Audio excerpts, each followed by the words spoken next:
Okay, so start करते हैं नया टॉपिक। नया टॉपिक के लिए ऐसा है कि सिर्फ एक क्विक रिवीजन वीडियो होगा। ये टॉपिक क्लास में कंप्लीट हो चुका है, तो मैं बस ना रिकैप करने के हिसाब से कर रहा हूँ। ये टॉपिक मैं फ्रॉम द स्क्रैच नहीं पढ़ा रहा हूँ, ठीक है। तो नया टॉपिक है कैनोनिकल ट्रांसफॉर्मेशन,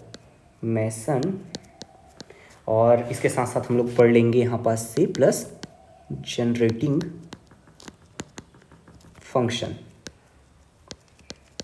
जनरेटिंग फंक्शन भी पूरा उसका डेरिवेशन नहीं देखेंगे, बस क्या होता है जनरेटिंग फंक्शन ये ब्रीफली देख लेंगे, ठीक है। और एक का डेरिवेशन देख लेंगे। चलो, कैनोनिकल ट्रांसफॉर्मेशन का अगर मैं बात करूं तो सिंपली क्या हो रहा है कि पहले ट्रांसफॉर्मेशन क्या होता है। तो मेरे पास कुछ एक सेट ऑफ कुछ चीज़ है, उसको दूसरे सेट में ले जाना है।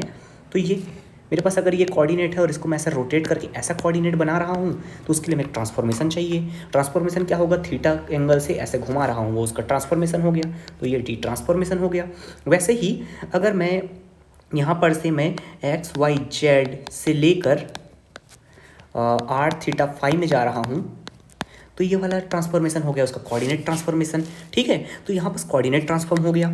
और उसके बाद फिर हम लोग बात करें तो ट्रांसफॉर्मेशन की, तो कैनोनिकल से पहले बात करते हैं नॉर्मल ट्रांसफॉर्मेशन। तो यहाँ पास लैग्रांजियन जो है उसको मैं इस फॉर्म में भी लिख सकता हूँ और किसी भी लैग्रांजियन को इस फॉर्म में भी लिख सकता हूँ। और सिंपली इक्वेशन ऑफ मोशन, जैसे कि मैं सिंपल अगर मैं बात करूँ लैग्रांजियन सिंपल पेंडुलम का half M X dot square Y dot square plus M G Y, simple pendulum यही होता है, ठीक। और इसका अगर मैं इसको कन्वर्ट करना चाहूँ पोलर कोऑर्डिनेट्स में या फिर ये स्फेरिकल कोऑर्डिनेट में, तो यहाँ पर सिंपली मेरे क्या करना होगा, एक्स के जगह में यहाँ पर से आर साइन थीटा, एक्स के जगह में यहाँ पर से एक मिनट, यहाँ पर से ये अगर आर है तो यहाँ पर से आर कॉस थीटा वाई का होगा, और ये आर साइन थीटा तो यहाँ पर से माइनस आर साइन थीटा, नहीं यहाँ से प्लस आर साइन थीटा, और वाई का वैल्यू हो जाएगा क्या, माइनस आर कॉस थीटा, ठीक।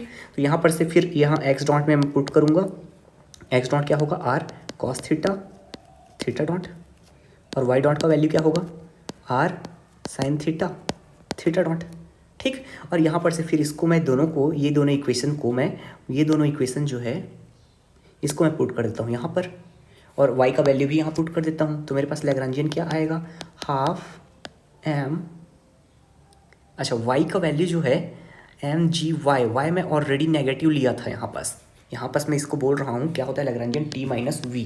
तो v का वैल्यू क्या होगा, यहाँ पास माइनस एम जी वाई, ये इसका वैल्यू था। तो माइनस माइनस प्लस हो चुका है, v में साइन ऑलरेडी आ चुका है यहाँ पर। तो यहाँ पास v में अगर साइन आ चुका है तो साइन मेरे को डबल नहीं लेना पड़ेगा, तो डबल नहीं लेता, इसको मैं सिंपली यहाँ से हटा देता हूँ, ये कर लेता हूँ, ठीक है। मैं क्योंकि यहाँ पर रिपीटिशन नहीं चाह रहा हूँ साइन का, तो यहाँ पर से ये हो गया। तो यहाँ पर से R square theta dot square ये हो गया, cos square theta sine square theta ये तो हो जाएगा 1, और आर स्क्वायर ये हो गया, और यहाँ पर से फिर माइनस माइनस प्लस हो गया M G R cos theta, ये हो गया इसका लैग्रांजियन। इसमें मेरे को क्या करना पड़ा, यहाँ से यहाँ ट्रांसफॉर्म करने के लिए कुछ नहीं करना पड़ा मेरे को, बस ये वाला जो कोऑर्डिनेट ट्रांसफॉर्मेशन वो लगाना पड़ा। और सिंपली ये कोऑर्डिनेट ट्रांसफॉर्मेशन लगाते ही मैं ये सेट ऑफ कोऑर्डिनेट से वो सेट ऑफ कोऑर्डिनेट में मैं पहुँच गया, ठीक है। तो यहाँ पर एक सेट ऑफ कोऑर्डिनेट से दूसरे सेट ऑफ कोऑर्डिनेट पहुँच गया। अगर हैमिल्टोनियन की बात करें तो हैमिल्टोनियन होता क्या है, हैमिल्टोनियन क्या होता है, हैमिल्टोनियन क्या होता है, कोई भी कोऑर्डिनेट है उसका जनरलाइज मोमेंटम और उसका जनरलाइज वेलोसिटी के माइनस करेंगे, उसका लैग्रांजियन तो आएगा। मतलब क्या है, Hamiltonian comes from Lagrangian and summation of P Q dot. मतलब यहाँ पास ना we can not,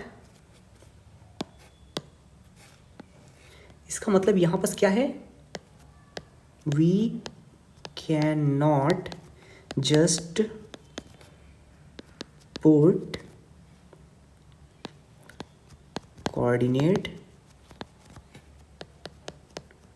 transformation values, okay. Coordinate transformation का वैल्यूज नहीं पुट कर सकता। अब मेरे को ये इक्वेशन में Lagrangian, we must put Lagrangian and new Lagrangian L dash new Lagrangian मतलब कि कौन सा है, अगर ये मेरे पास एल है तो इसको मैं बोलूँगा नए वाले को एल डैश, तो इसके करस्पॉन्डिंग मेरे पास जो हैमिल्टोनियन आएगा उसको मैं बोलूँगा कैपिटल प्यू। इसको स्मॉल यहाँ पास ले हूँ तो यहाँ पास कैपिटल ले रहा हूँ और इसको समीशन कर रहा हूँ और माइनस करके यहाँ एल डैश ये नया वाला लैग्रांजियन के रेस्पेक्ट में आ रहा है। तो ये वाला कौन सा है, ये फर्स्ट कोऑर्डिनेट सिस्टम से आ रहा है। ठीक, ये कहाँ से आ रहा है, सेकंड कोऑर्डिनेट सिस्टम से आ रहा है। ठीक, ये सेकंड कोऑर्डिनेट सिस्टम से आ रहा है, फर्स्ट कोऑर्डिनेट सिस्टम से आ रहा है। तो यहाँ पर मैं बोलूँगा we can not just put L, we must put L and L dash. L और एल डैश को दोनों इक्वेशन में पुट करूँगा एंड सॉल्व इंडिविजुअली बोथ। और उसके बाद क्या होगा, ये दोनों बस सॉल्व करने के बाद, पर सॉल्व करने के बाद भी ये जो है, ये जो इक्वेशन है ये सेम होगा कि नहीं वो हम लोग को नहीं पता। ठीक है, तो ये जो नया इक्वेशन आया है वो उसके इक्वेशन से काफ़ी डिफरेंट हो सकता है। तो यहाँ पर से फिर हैमिल्टन प्रिंसिपल लगाते हैं। हैमिल्टन प्रिंसिपल क्या बोलता है कि ये है L D T equals to 0, यही हैमिल्टन प्रिंसिपल था क्या। तो इसी में क्या करते हैं हम लोग, सिंपली वैल्यू रख देते हैं। तो यहाँ पास क्या करूँगा, एल का अगर मैं वैल्यू रख रहा हूँ तो यहाँ पास मेरे पास एल डैश का वैल्यू रख देता हूँ, एल डैश का। तो यहाँ पास से एल डैश का वैल्यू रख रहा हूँ तो यहाँ पास एल डैश का वैल्यू क्या होगा, मेरे पास एच डैश, और यहाँ पास से एच डैश नहीं होगा, पहले ये वाला टर्म आएगा, पहले summation of P Q dot minus H dash, और ये इंटीग्रेशन ये हो गया times D T, that will be equals to 0। तो ये वाला जो टर्म है, ये जो आया, इसको ही हम लोग बोल रहे हैं, इस तरीके का ट्रांसफॉर्म हम लोग कर रहे हैं। तो फिर इस वाले ट्रांसफॉर्मेशन को ही हम लोग बोलते हैं कैनोनिकल ट्रांसफॉर्मेशन, कैनोनिकल ट्रांसफॉर्मेशन। इसमें क्या हो रहा है, सिंपली हम लोग कोऑर्डिनेट्स को ट्रांसफॉर्म नहीं कर रहे हैं, हम लोग पूरे इक्वेशन को ये वाले इक्वेशन पे पुट करेंगे और उसके बाद ये वाला इक्वेशन में पहले पुट करेंगे, उसके बाद इस वाले इक्वेशन पे ट्रांसफॉर्म करेंगे। तो ये वाला जो इक्वेशन से हम लोग को जो आएगा हैमिल्टोनियन का इक्वेशन, तो उसको हम लोग बोलते हैं कैनोनिकली ट्रांसफॉर्म इक्वेशन। ठीक है, तो ये वाला ट्रांसफॉर्मेशन यहाँ पर यूज़ होता है। सेकंड चीज़ ये है, अच्छा यहाँ पर भी एक चीज़ और नोटिस करने का ज़रूरत है कि ये जो पी क्यू जो भी चीज़ आया है एक दूसरे का फंक्शन ही है। तो ये जो स्मॉल पी और स्मॉल क्यू है ये क्या था, फर्स्ट कोऑर्डिनेट का था, फर्स्ट कोऑर्डिनेट से आया था, और इसमें कैपिटल पी और कैपिटल क्यू ये सेकंड सिस्टम से आया था। ठीक, तो यहाँ से यहाँ सिस्टम में जा रहे हैं, इसका तो इक्वेशन हमारे पास है। तो कैपिटल पी जो है वो जो है कैपिटल पी और स्मॉल क्यू का फंक्शन होना चाहिए, और वैसे ही कैपिटल क्यू जो है वो भी स्मॉल पी और स्मॉल क्यू का फंक्शन होना चाहिए। और यहाँ पास अगर मेरे पास बहुत सारे P1 P2 P3 हैं, वहाँ से P1 से Pn तक वैल्यू है, तो यहाँ पास P1 से लेके Pn वैल्यूज़ होंगे, और यहाँ पास Q से Q1 से लेके Qn वैल्यूज़ होंगे, और वहाँ पर से सेम भी ऐसी कैपिटल Q के लिए 1 से लेके n तक वैल्यू होगा, 1 से लेके n तक वैल्यू होगा, और यहाँ पास से फिर स्मॉल P1 से लेके n तक वैल्यू, यहाँ पास स्मॉल Q1 से लेके n तक वैल्यू, ऐसे होंगे। तो इस तरीके से हमारे पास इक्वेशंस आएंगे, इस तरीके से इक्वेशंस आएंगे हमारे पास। क्या होगा, जो कैपिटल पी क्या है, हमारे नया कोऑर्डिनेट का सिस्टम, नया कोऑर्डिनेट सिस्टम से पुराने कोऑर्डिनेट में ट्रांसफॉर्म के लिए उसका सिर्फ फंक्शन होगा, वो कुछ भी तरीके का हो सकता है। ठीक है, अब सेकंड चीज़ ये है कि ये जो मेरे पास दो अलग अलग सिस्टम है, दो अलग अलग ये है, ये तो नया वाले फॉर्म में लिख दिया। अगर मैं पुराने वाले कोऑर्डिनेट सिस्टम में ये सेम इक्वेशन को लिखना चाहूँ तो मैं कैसे लिखूँगा, इसको लिखूँगा delta summation of small P और small Q dot minus H equals to 0, यही लिखूँगा क्या, बिल्कुल यही लिखूँगा। ठीक, अब यहाँ पास मैं क्या करता हूँ कि ये दोनों को ना, ये वाला जो है नया वाला, इसको मैं बोल देता हूँ फर्स्ट, इसको सेकंड, मैं क्या कर रहा हूँ, इन दोनों को सिंपली माइनस कर दे रहा हूँ। मैं क्या करूँगा, 1 माइनस 2 ये कर देता हूँ। तो मेरे पास क्या आने वाला है यहाँ पास, P minus P Q dot small Q dot minus H. ठीक, और यहाँ पास आएगा माइनस करके capital P capital Q summation यहाँ पास है, समीशन यहाँ पर भी है, फिर से यहाँ पर